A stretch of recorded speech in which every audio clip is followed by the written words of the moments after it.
Magandang araw o gabi po. Ako po si Glenn at nais kong ibahagi ang kwentong to na hanggang ngayon, kahit ilang taon na ang lumipas, hindi ko pa rin makakalimutan. Taong 1980 nang mangyari to. Panahong simple pa ang buhay. Wala pang cellphone at halos radyo lang ang libangan ng mga tao tuwing gabi. Nagsimula lahat nang magbakasyon kami ng tatlo kong kaibigan, sina Miko, Dante at Gabriela, sa probinsya ni Miko. Sa may bahagi ng Quezon, isang liblib na baryo na napapaligiran ng bundok, ilog at makapal na gubat. Wala pa ron masyadong kuryente noon. Petromax lang at gasera ang gamit sa gabi. "Sigurado ka ba dyan sa plano mo, Miko?" tanong ni Dante habang binabaybay namin ang mahabang daan papasok sa baryo. "Oo naman. Tahimik doon. Pwede tayong magpahinga, uminom at magpalamig sa ilog. Saka may piyesta din sa kabilang baryo. Baka makikain tayo." Si Gabriel tahimik lang, nakatingin sa bintana. "Ang dami palang puno dito, parang gubat." "Totoo. Parang walang bahay, puro kakahuyan. Baka dito nagtatago yung mga aswang na sinasabi sa radyo eh," sabi ko naman. Napangisi si Miko. "Hindi aswang ang sikat dito, Glenn. San Telmo daw. Asul pa nga ang kulay eh." Nagkatinginan kaming tatlo. "Mutya ng asul na San Telmo?" tanong ni Dante, parang nakaramdam ng kilabot. Oo. Sabi ng lola ko, pag may nakita kang apoy na asul na umiikot sa may ilog, huwag mong lalapitan kasi may mutya yun sa loob. Kapag kinuha mo, para kang isusumpa." Napatawa ako noon. "Sumpa agad? Baka ilaw lang yun ng tao o gasera ng mangingisda." "Hindi, Glenn. Hindi raw ilaw ng tao yun. Lumulutang daw kahit walang hangin. Minsan bigla na lang naglalaho kapag may lalapit," sabi naman ni Miko. Tahimik kami sandali. Ang tunog lang ng makina ng jeep at hampas ng hangin ang naririnig namin. Habang palalim ng palalim ang dinadaanan naming daan, ramdam ko na rin ang kakaibang lamig. Pagdating namin sa bahay ng pamilya ni Miko, isang malaking bahay na gawa sa kahoy at may bubong na pawid. Sinalubong kami ng nanay niya. "Mga anak, pumasok na kayo. Baka gabihin pa kayo sa daan." Ngumiti lang kami at nagmano. Patapos naming maghapunan, naglatag kami ng banig sa may balkonahe. Tahimik na gabi. Tanging kuliglig at huni ng tuko ang maririnig. "Ang sarap ng simoy ng hangin. Parang gusto ko nang dito tumira," sabi ni Dante. Ngumiti si Miko. "Bukas dadalhin ko kayo sa ilog. Doon raw madalas makita yung asul na San Telmo." Napatawa si Gabriela. Sige, gusto kong makita yan. Titigan natin kung totoo talaga." Ngunit habang patulog na ako, may narinig akong mahina, parang sipol na galing sa may kakahuyan. Pagmulat ko, nakita kong kumikislap ang kakaibang liwanag sa may dulong bahagi ng ilog. Malayo pa pero malinaw sa dilim. Asul yun, maliwanag, parang lumulutang. Kinusot ko ang mata ko. Baka namamalikmata lang ako pero hindi.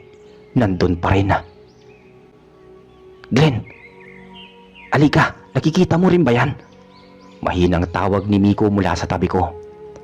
"Oo eh, ano yun?"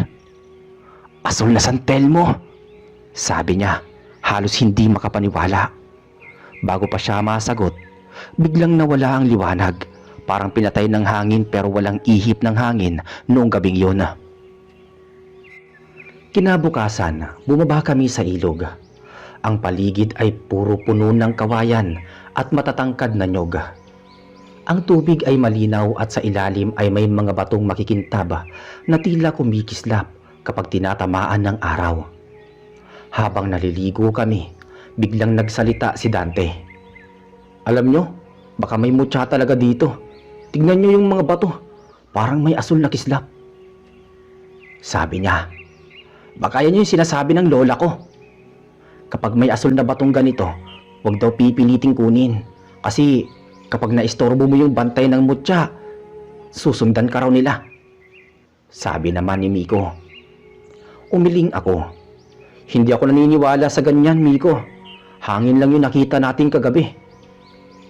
Ngunit napansin kong tahimik si Gabriel. Nakaluhod siya sa tubig. May hawak na maliit na bato. Oy Gabriel, ano yan? Tawag ko. Pinahid niya ng kamay ang bato at laking gulat namin nang kumislap iyon sa araw. Kulay asul na malinaw, parang kristal. Teka, baka yan na yung sinasabi ni Miko. Sabi ni Dante. Ibalik mo na lang yan. Dagdag pa niya. Pero ngumiti si Gabriela. Kung totoo ngang mutya to, ay baka swertihin ako. Sabi naman ni Gabriel. Gabriel, huwag mong biruin yan. May mga nawala rito noon dahil sa mutyang yan. Hindi siya nakinig kay Miko. Nilagay niya sa bulsa ang bato. Walang nangyari buong araw. Pero pagdating ng gabi, nagsimula na ang kakaiba. Habang kumakain kami ng hapunan, biglang napundi ang gasera. Ilang segundo pa lang ang lumipas. Bumalik ang liwanag pero may narinig kaming mahina.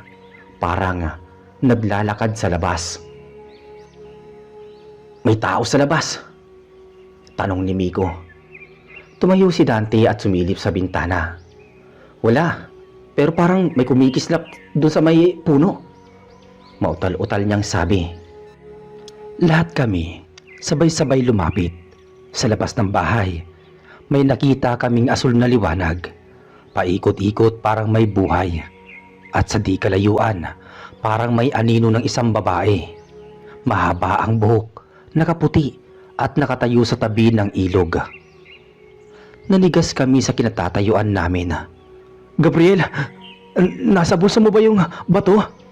Bulong ko. Tumango siya at nanginginig. Oo, bakit? Ngumiti si Miko ng pilit. Ibalik mo na yan bukas.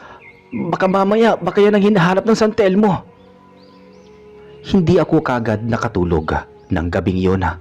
Paulit-ulit sa isip ko yung nakita naming liwanag at yung aninong babae sa may ilog. Tahimik lang ang buong paligid pero sa tuwing pipikit ako, para bang nakikita ko ulit yung kulay asul na apoy na umiikot sa dilim. Bandang hating gabi may narinig akong kaluskos sa labas. Dahan-dahan akong bumangon. Si Miko at Dante mahimbing pa ang tulog pero si Gabriel wala sa banig niya. Gabriel! Mahinang tawag ko, walang sumagot. Lumabas ako sa balkonahe at doon ko siya nakita nakatayo sa ilalim ng buwan, nakatingin sa direksyon ng ilog. Hawak niya sa kamay yung mutya, kumikislap pa rin, kulay asul, parang may liwanag na buhay. Gabriel! Sigaw ko, pero hindi siya lumingon. Lumapit ako ng marahan. Paglapit ko sa kanya, ramdam kong malamig ang paligid. Parang amoy na kakaiba, halong asopre at bulok na dahon. Pagtingin ko sa mukha ni Gabriela, maputla siya at parang wala sa kanyang sarili. Ano ginagawa mo rito? Tanong ko, halos pabulong. Ang ganda niya, Glenn. Sabi niya. Hindi ako tinitignan. Yung babae, tinatawag niya ako. Dagdag pa niya. Kinilabutan ako. Anong babae? Tumingin siya sa ilog. Yung nasa tubig. Sabi niya, ibalik ko raw sa kanya yung mutya pero parang ayaw ko. Gabriel, tama na yan. Pumasok na tayo. Sabi ko. Ngunit bago ko siya mahila, biglang umihip ang hangin. Malakas, parang bagyo. Sumabay dito ang pagliwanag ng paligid. Sa mismong ibabaw ng ilog, may lumitaw na asul na apoy. Paikot-ikot sa gitna noon, isang hugis na babae. Mahaba ang buhok, kumikislap ang balat, pero ang mga mata puro itim. Hindi siya tao. Napatras ako. Si Gabriel nakatitig lang, parang nawala sa wisyo. Siya yun, Glenn. Yung mutya. Bulong niya. Gabriel, tumakbo ka na. Sigaw ko. Pero huli na. Biglang umapoy ang paligid ng ilog. Hindi pula kundi asul. At tumalon si Gabriel sa tubig na parang sinaniban. "Gabriel!" Sigaw ko, pero hindi ko na siya naabutan. Nakita kong hinawakan siya ng babae sa ilalim at parehong lumubog sa gitna ng ilog. Ilang segundo lang, naglaho ang apoy. Tahimik na ulit. Tumakbo ako pabalik ng bahay. Ginigising si Miko at Dante. "Gising! Si Gabriel kinuha ng Santel mo! Pati yung gabay nito!" Nagulat sila. "Ano? Anong ibig mo sabihin?" Tanong ni Miko sabay tayo. Dali-dali kaming bumaba, pero pagdating namin sa ilog, wala na si Gabriel. Wala ring bakas ng apoy, tanging kalmadong tubig lang ang naiwan. Parang walang nangyari. Kinabukasan, naghanap kami. Tumawag pa si Miko ng mga taga-baryo para tumulong sa amin. May mga mangingisdang sumisid sa ilog pero walang katawan. Ang sabi ng matandang nanay ni Miko, "Pag kinuha ng Santel mo, hindi na pinabalik." Tahimik kaming tatlo. Si Dante nagalit. "Dapat hindi na tayo pumunta rito kung hindi niya pinulot yung bato." Ngunit bago pa niya tapusin ang sinasabi, biglang lumabas ang isang matandang babae sa may tabi ng daan. Tinutukan niya kami ng tingin. May dalang sumpa ang mutya. Hindi basta nawawala ang ninanakaw sa kanya. "Lola, ano pong ibig niyong sabihin?" Tanong ni Miko. "Yung asul na Santel mo, hindi lang apoy yon. Isa siyang diwata ng ilog. Noon pa may lalaking kumukuha ng mutya niya. Ginantihan niya at sinaniban hanggang sa lamunin ng apoy. Ang ginawa ng babae, ginawang tagapangalaga ng ilog ang kaluluwa ng lalaki." Napatigil kami. "Ibig niyong sabihin, si Gabriel?" Tumango ang matanda. "Isa na siya sa mga bantay ngayon." Hindi kami nakapagsalita. Parang sumikip ang dibdib ko sa narinig. Lumipas ang 2 araw, hindi pa rin kami umaalis sa baryo. Si Miko ayaw umuwi nang hindi nakikita si Gabriel. Pero ramdam naming lahat na wala na talaga siya. Isang gabi habang umuulan, nagising ako sa kaluskos sa labas ng bintana. Paglingon ko, may kumikislap na asul sa dilim. Dahan-dahan akong lumapit at sa labas ng bintana, nakita ko si Gabriela.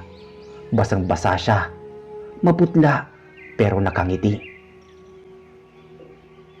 "Glenn, hindi ako masama. Nandito lang ako."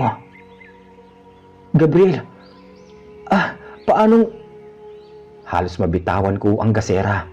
Ngunit bago pa siya malapitan, lumabo ang imahe niya at sa halip na katawan, naging asul na apoy na lang siya. Umikot sa harap ko tapos biglang tumagos sa dingding at nawala. Sumigaw ako. Nagising si Miko at Dante at nakita nila akong nanginginig. "Anong nangyari?" Si Gabriel, nandun sa labas pero apoy siya. Kulay asul." Walang nagsalita.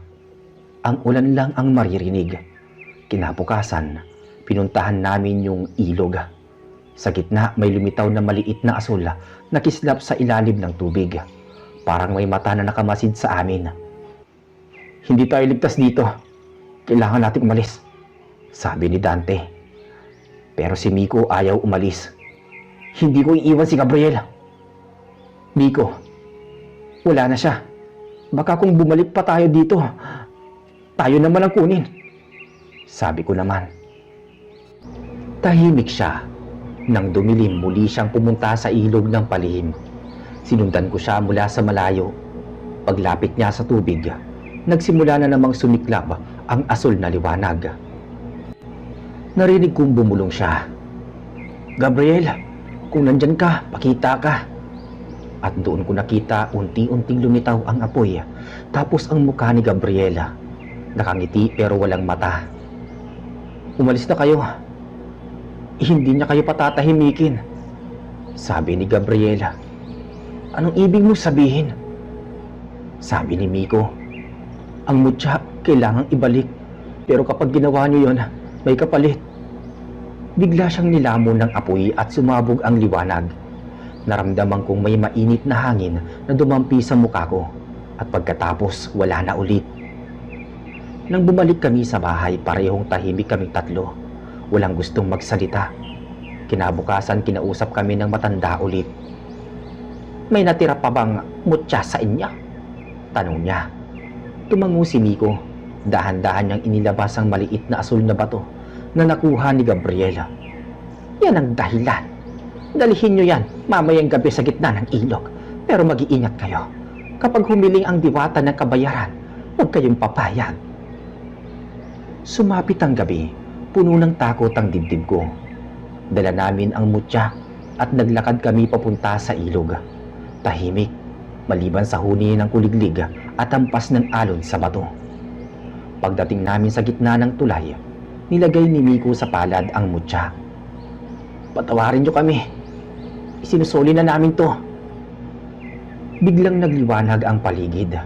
Asul, kumikintab, at sa gitna ng tubig, lumitaw ulit ang babaeng apoy. Nakatingin siya sa amin, walang emosyon. "Bakit niyo kinuha?" Tinig na parang galing sa ilalim ng lupa. "Hindi namin sinasadya. Patawarin niyo kami," sagot ni Miko. Tahimik ito. Pagkatapos nagsalita ulit ang tinig.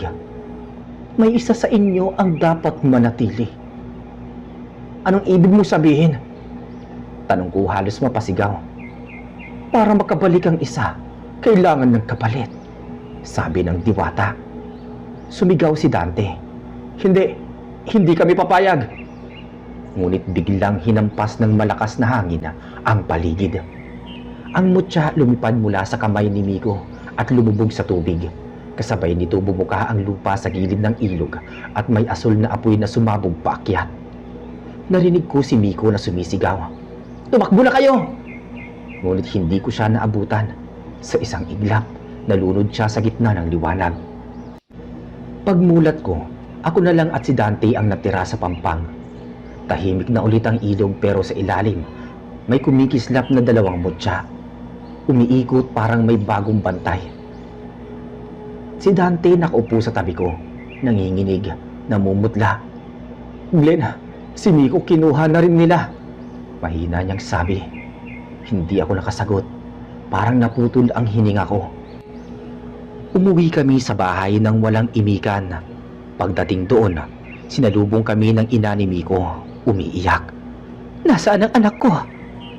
Hindi ko masabi ang totoo. Paano ko ipapaliwanag na nilamon siya ng asul na apoy sa gitna ng ilog? "Nawala po siya sa may ilog. Sinubukan namin hanapin pero..." Hindi niya natapos ang pangungusap. Lumipas ang ilang oras, nagsidatingan ang mga taga-baryo. May ilan daw na nakakita ng asul na liwanag kagabi. Malakas, parang may sumabog sa langit. Tapos biglang nawala. Sabi ng mga matatanda, isa na namang kaluluwa ang kinuha ng mutya. Kinabukasan, nagpasya si Dante na umalis na kami. "Ayoko na rito, Glenn. Dinala natin tong sumpa. Kahit saan tayo pumunta, baka sundan tayo ng asul na San Telmo." Pero ako hindi makaalis. Parang may humihila sa akin pabalik sa ilog. Tuwing gabi naririnig ko pa rin yung tinig ni Miko. Mahinang bulong mula sa labas. Nagsasabing, tulungan ko raw sila. Hanggang isang gabi, bumalik ako mag-isa sa ilog. Dalawang mutya ang kumikislap sa ilalim ng tubig. Niluhuran ko yun at halos maramdaman ko ang init kahit malamig ang hangin. "Kung nandyan kayo, Gabriel, Miko, patawarin niyo ako. Sinuli na namin ang mutya. Ayoko nang may mamatay," sabi ko. Biglang nagliyab ang tubig at lumitaw ang diwata. Hindi siya galit ngayong gabi. Tahimik lang, nakalutang sa ibabaw ng tubig. Nakatingin sa akin. "Hindi mo sila kayang bawiin. Pinili nila ang kapalit." "Anong ibig mo sabihin?" "Ang kaluluwa ng kumuha ng mutya ay nakatali sa ilog. Isa pa, ang nagbigay ng bato ay kailangang manatili." Nanlaki ang mata ko. Ako? Hindi akong kumuha, si Gabriel yun." "Ngunit ikaw ang unang nakakita. Ikaw ang tinawag ng apoy noon. Sagot ng diwata. Naramdaman ko nga, umiinit ang paligid. Tumindi ang liwanag ng asul na apoy. Nagsimula akong umatras pero sa bawat hakbang ko, parang humihigop ang hangin pabalik. Hindi ako kasali dito! Sigaw ko. Ngumiti ang diwata at biglang lumapit. Lahat ng nakakita ng mutya, may bahagi na ng sumpa. Paglapit niya, huminto ang lahat. Ang hangin, ang alon, pati ang kuliglig. Parang natigil sa oras.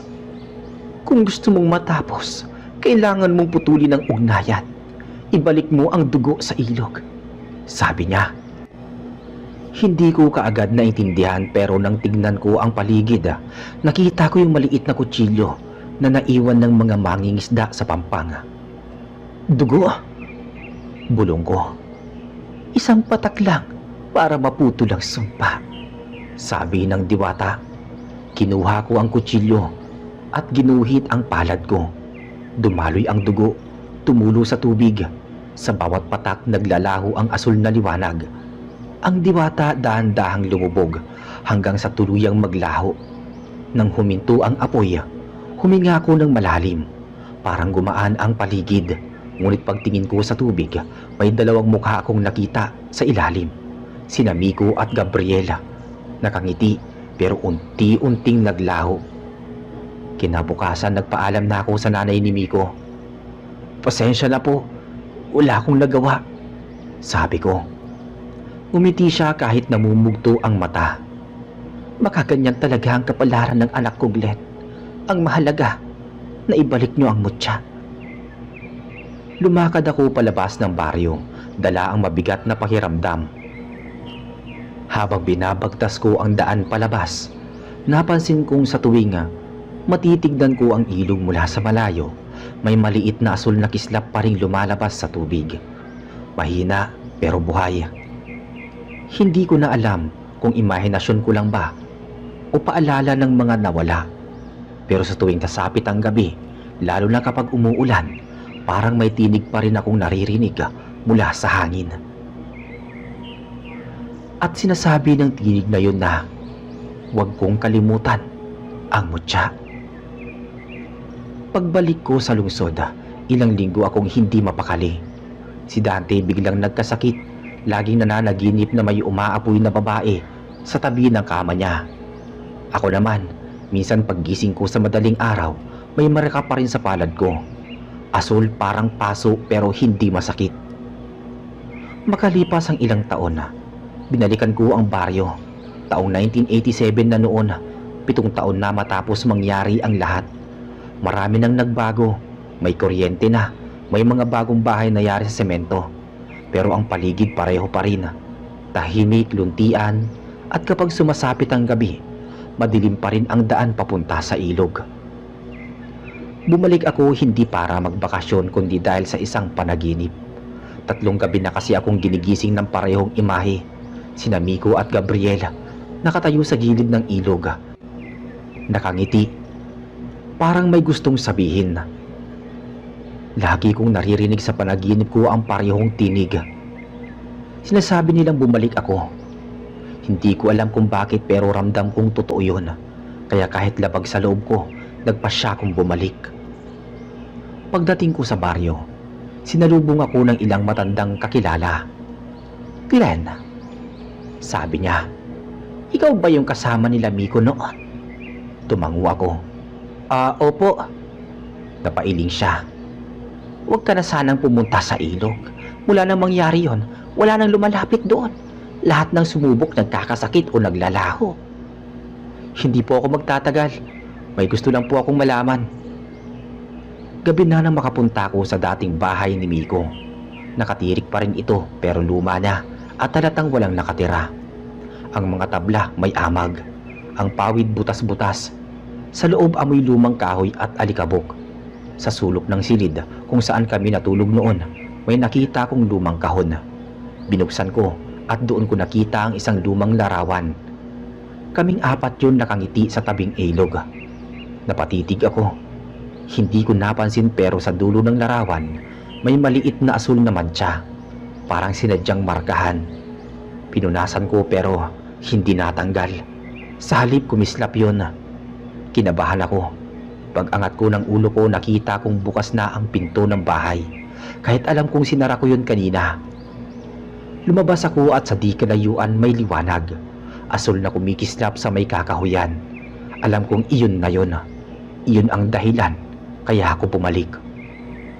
Habang papalapit ako sa ilog, ramdam ko ang bigat ng hangin.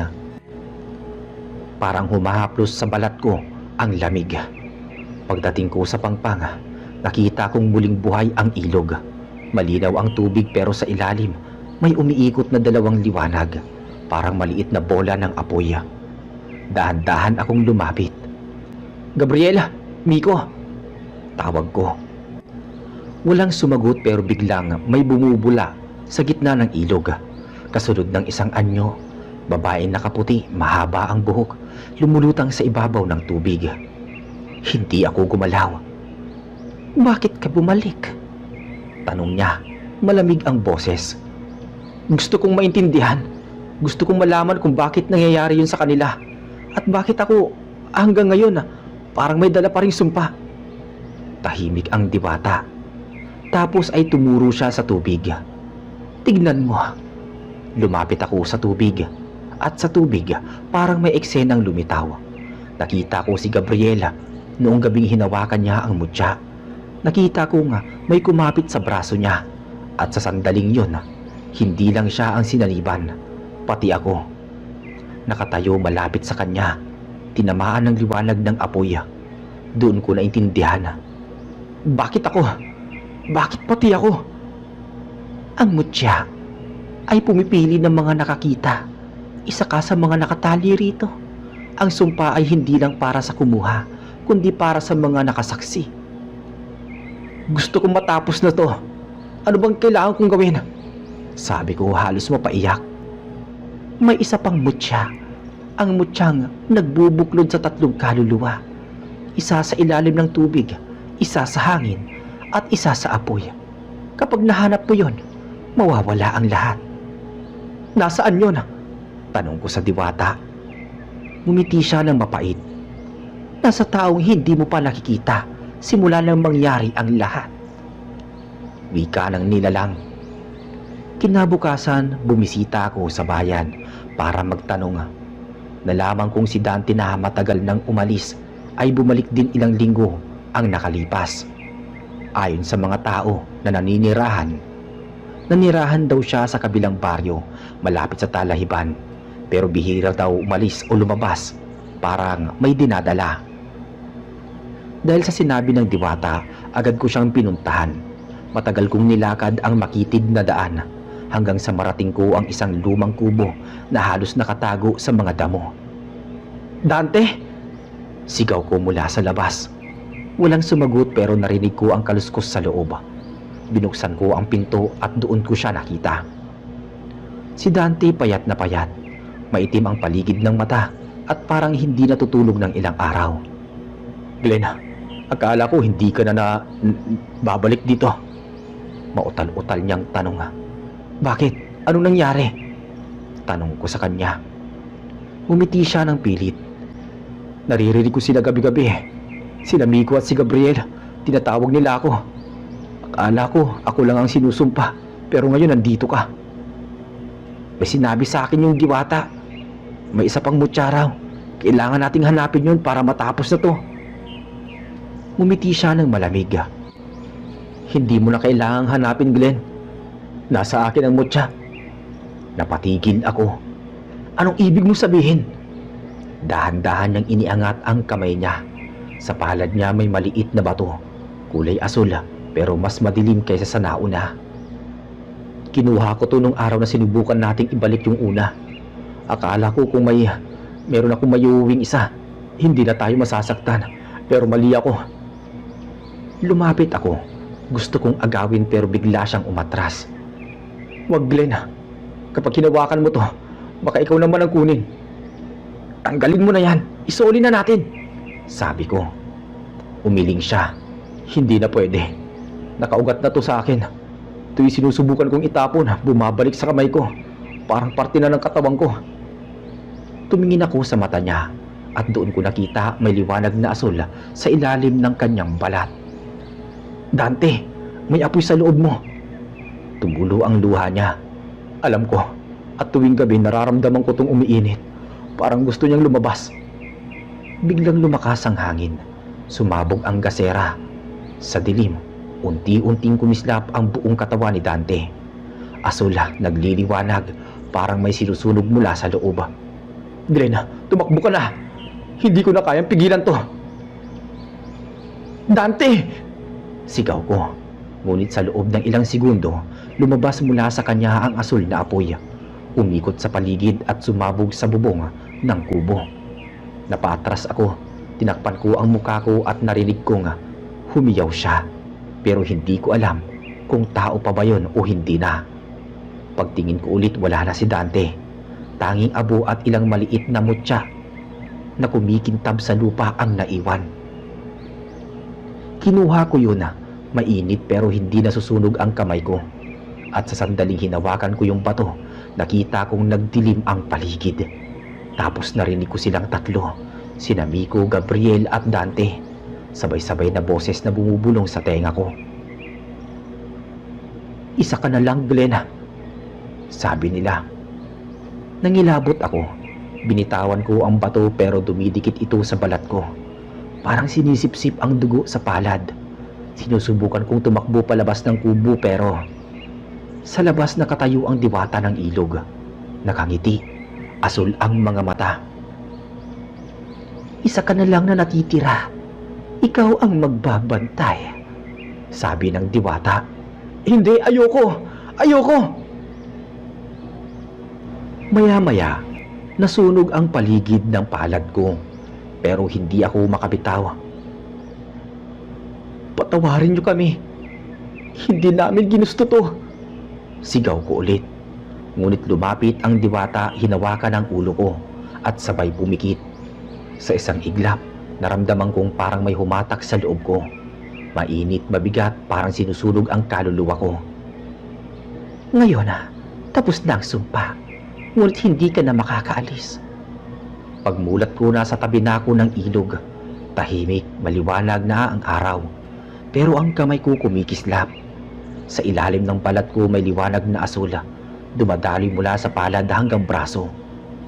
Tumingin ako sa tubig at nakita ko ang sarili kong refleksyon. Ngunit sa likod ko, may tatlong aninong nakatayo. Mga pamilyar ang muka. Sina Miko, Gabriela, Dante. Nakangiti ngunit malamig ang mga mata. At sa gitna naming apat, sa ilalim ng tubig, may kumikintab na tatlong mutya. Simula nang mangyari yun, hindi na ako umalis sa baryo. Araw-araw tinatangka kong mamuhay na parang dati pero hindi ko na kayang maging normal. Kapag sumasapit ang gabi, nakikita ko sa balat ko yung liwanag. Umiilaw mula sa palad hanggang balikat. Asul at mahina, pero malinaw. Hindi ako nagkakasakit. Hindi rin ako natutulog ng mahimbing. Tuwing pipikit ako, naririnig ko silang tatlo. Sina Miko, Gabriel at Dante. Pumubulong sa dilim na parang nasa paligid lang. At sinasabi nila, bantayan ko daw yung mutya.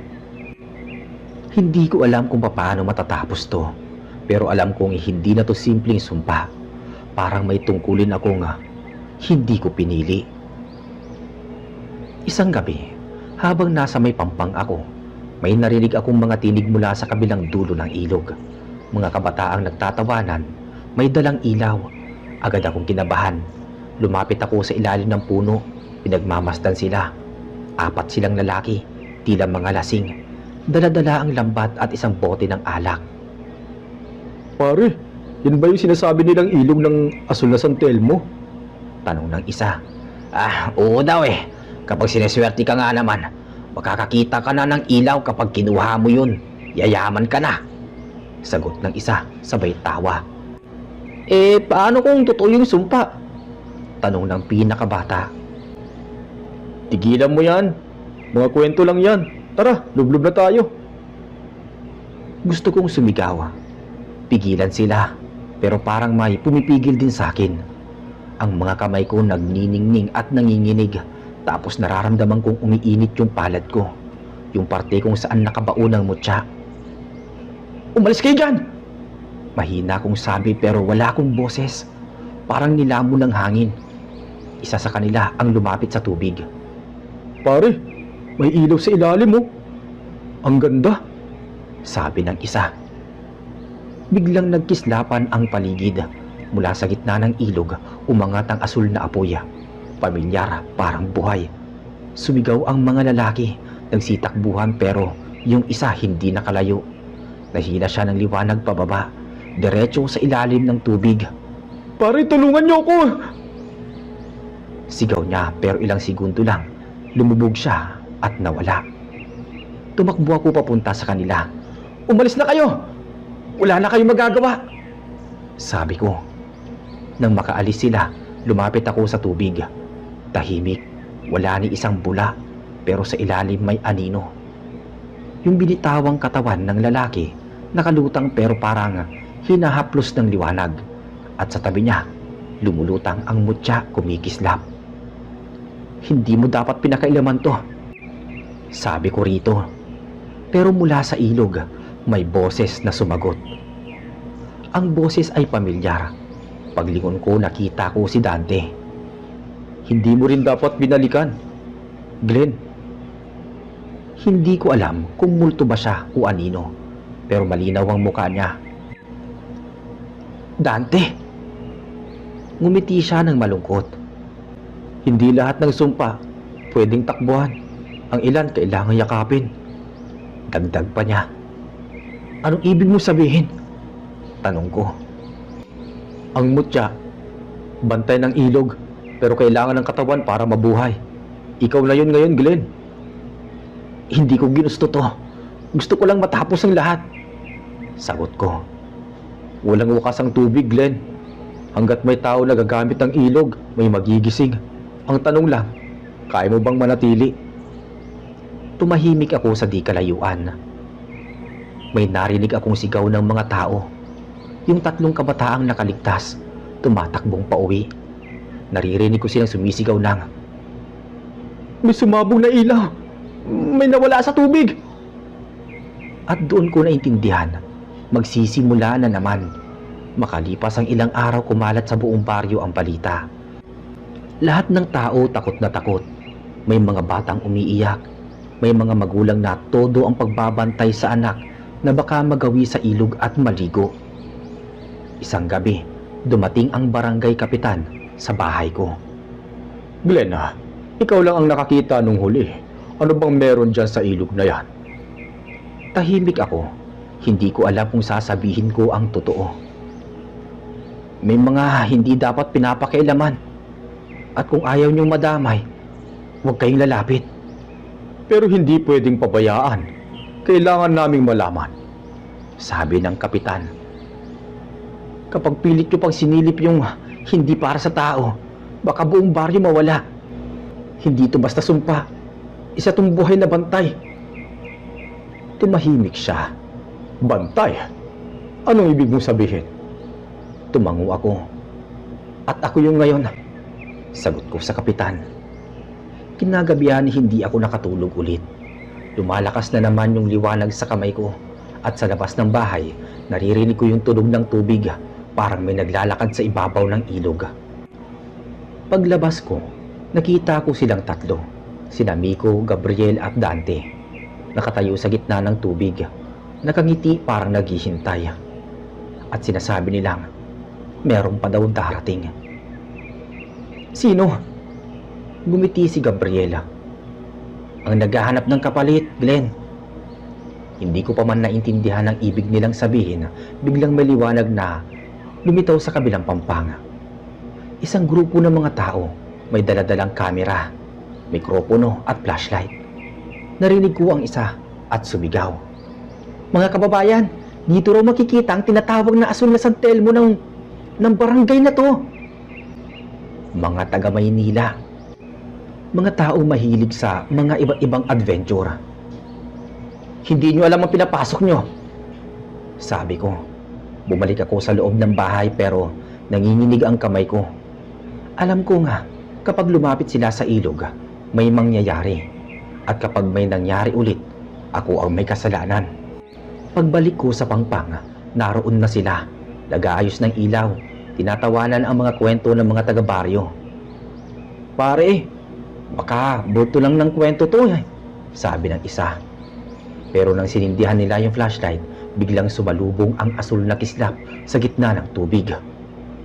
Uy, may ilaw nga! Sigaw ng isa na may hawak na kamera. Kunan mo, kunan mo! Dagdag pa ng isa. Bago pa man sila makalapit, naramdaman kong nag-init ang palad ko at biglang sumabog ang hangin. Naglaho ang ilaw ng kamera at sa gitna ng ilog, tumindig ang apoy. Mas malaki, mas maliwanag kaysa dati. Tumakbo na kayo! Sigaw ko, pero huli na. Isa sa kanila nahila ng liwanag at sa isang iglap naglaho. Sumigaw ang mga tao nagsitakbuhan. Ako lang ang naiwan. Lumapit ako sa ilog, lumuhod at pumikit. Kung ito na ang parte ko, tanggap ko. Basta tapusin nyo na. Ngunit may boses na sumagot, yung diwata. Hindi matatapos hanggat may nakakakita. Ikaw ang mata ng mutya ngayon, Glenn. Hanggat ikaw ay nandito, hindi matatapos ang apoy. Simula noon ako na ang tinatawag ng mga tao bilang bantay ng ilog. Wala nang lumalapit pero tuwing gabi, nakikita pa rin ang asul na liwanag sa tubig. Minsan may mga dayong dumarating, mga turista, mga mapanuri, at kapag hindi nakinig, nawawala sila sa gabi. Walang nakakaalam kung nasaan ang katawan nila, pero ako alam ko, nasa ilalim ng tubig. Buhay pa pero walang kaluluwa.